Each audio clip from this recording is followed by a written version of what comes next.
జగన్మోహన్ రెడ్డి గారు రోడ్లు వేయలేదు అయ్యి వేయలేదని చెప్పి జెండా కూలీలు అంటే జనసేన కార్యకర్తలు ప్లస్ జెండా కూలీలు గొంత కనబడితే చాలు గొయ్యి కప్పెట్టేయడం, మేము వస్తాం వచ్చిన సంవత్సరంలో రోడ్లు వేస్తాం అని చెప్పి భారీ భారీ డైలాగులు చెప్పి ఈరోజు జగ్గయ్యపేట నియోజకవర్గంలో గ్రామంలో ఇంకో మీరు రోడ్డు వేయలేదు పట్టించుకోవట్లేదు అని చెప్పి నారా లోకేష్ గారు పవన్ కళ్యాణ్ గారు ఫోటో వేసి మరి బ్యానర్ కట్టారు.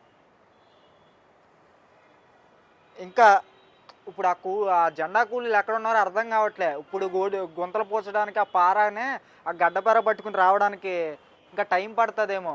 ఎందుకంటే పవన్ కళ్యాణ్ గారు ఎలాగో బెల్లం ముక్క పెట్టుకుంటారు నోట్లో, ఆ బెల్లం ముక్క కరగాలంటే టైం పడుద్ది. అలాగే ఆ బెల్లం ముక్క కరిగాక ఇప్పుడు వీళ్ళు రోడ్డు మీదకి వస్తారేమో. ఇంకా మాట్లాడితే మీ అధికారం ఎలా అంటే జగన్మోహన్ రెడ్డిని ఎలా అణిచేయాలి, జగన్మోహన్ రెడ్డి టూర్లకి మన రాష్ట్రంలో పరిస్థితి ఎలా ఉందంటే ఒక నాయకుడు ఒక టూర్ చేయాలి, ఎవరైనా పరామర్శించాలంటే కోర్టుకి వెళ్ళి ఆర్డర్ తెచ్చుకోవాలి దుస్థితికి వచ్చింది. గతంలో జగన్మోహన్ రెడ్డి గారు ఆయన పాలనలో నారా లోకేష్ గారు మీ పాదయాత్రకి అడ్డు చెప్పుంటే మీరు ఆ రోజు నడిచేవారా?